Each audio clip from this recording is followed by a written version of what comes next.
Developing this hour, new tensions in the Trump administration and Stephen Miller right in the center of it. Three Trump administration officials tell the Washington Post acting Homeland Security Director Kevin McAleenan threatened to step down this week, in fact, in response to Miller's attempt to dictate agency hirings. Well, joining me now to discuss many things, OMAROSA Manigault-Newman. She is the former Director of Communications for the Office of Public Liaison in the White House. She's also the author of the bestseller Unhinged, an insider's account of the Trump White House. I still remember reading that book. That was so darn entertaining. Anyway, having said that, okay, from your time inside the White House, looking at Stephen Miller, how much influence do you think he really has? Stephen has a significant amount of influence, and he has the president's ear. It was interesting sitting in those senior staff meetings with him because he was always quiet. He would take in what everyone around the table was saying, and then when he would go and meet with the president, he would leverage that to advance his own agenda. He's very clever, and he has the influence to get the different policies that he wants across.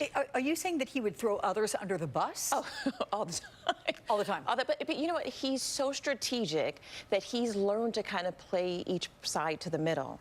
And he has gained the trust and the ear of the president, and that's all that matters in this Game of Thrones that is the Trump administration. Do you think this is the beginning for him? In other words, do you think that we could see further resistance from Stephen Miller, whether it's focusing on DHS or other facets of the administration? Stephen Miller has made it very clear from the very beginning about his bullet points for what he wanted with immigration. And one after the other, we've seen him effectively get those things across. From separating parents at the border, that's all Stephen Miller, to the idea of moving these folks that come across the border to sanctuary cities, that's Stephen Miller. Every single time he's able to get his way, and I don't doubt that whatever he wants to advance, whether that's shaking up DHS or any of these other policies, that he'll get it done. Okay. Want to get to the other reason we brought you on, significantly so, the pay discrimination lawsuit that has been filed, and it's against the president and the 2016 campaign overall. And the motion was filed a bit earlier this week by Alva Johnson, and it claims that the campaign paid women, what was it, 27%? Well, in this case, it's saying 18.2%. But there were points where it was even greater than that. Yes, 27%. Okay. But essentially significantly less than their male counterparts, however you're going to count it. And I know that you are looking to join in this lawsuit. So officially, have you done that? Will you do that, and why? We filed a filing on Monday of last week to join this lawsuit. And the reason that I wanted to join is because the wage gap is increasing under the Trump administration. And during the campaign, a little to my knowledge, that Donald Trump was going out of his way to pay women less. And we saw that in the reporting from the FEC filings. And it continues even this day. It carried over into the inauguration, it carried over into transition, and it's happening with the political appointment in the administration. But specifically, in 14 days, Donald Trump's campaign will have to answer to this filing to account for why they paid women less than men on the campaign. What can their answer possibly be? I don't know, because the numbers don't lie. So I'm very curious to see what Trump and Pence will say. But I also want to hear from Kellyanne, who was the head of this campaign, a woman leading this campaign that was successful, why she would allow women to be treated this way under her tenure at the helm of this campaign. Did you know you were being paid less while you were working on the campaign? No, I did not know. And until I saw the data that was put in front of me, I was surprised. And I've talked to several women who are also going to join this effort, and they were all told the same thing.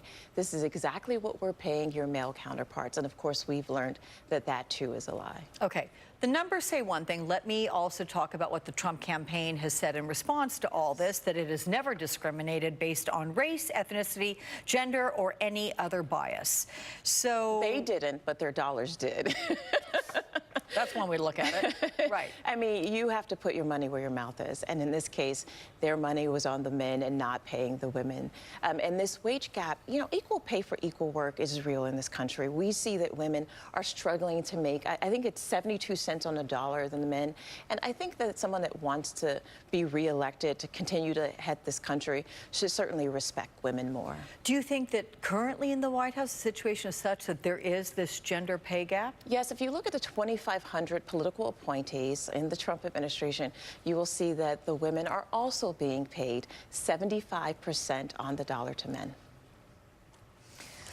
It continues. You know, you render me speechless when you hear these kinds of things. Yeah. It's remarkable. Let's, though, turn to a new article, and it comes from The Atlantic, in which it gives a look at how it is becoming somewhat common practice for Trump aides to, as we say, slow walk or flat out disobey orders in hopes that the president's just going to forget that it hasn't been followed up upon.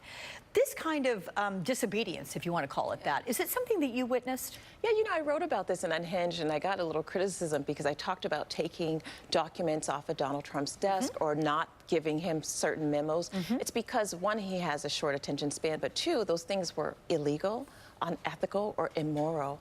And it could put the country in a bad position, but it could also put you in a legal situation. And that's the reason that many of these staffers are ignoring the request that the president makes. And were you, Omarosa, to point that out to the president? Let's say you would have said to him, sir, this is illegal.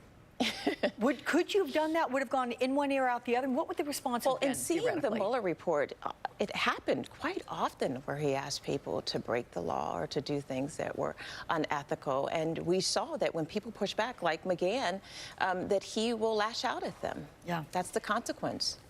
Well, Omarosa Manigault-Newman, always good to see you. Thanks for joining me. Come see me again. Meantime, as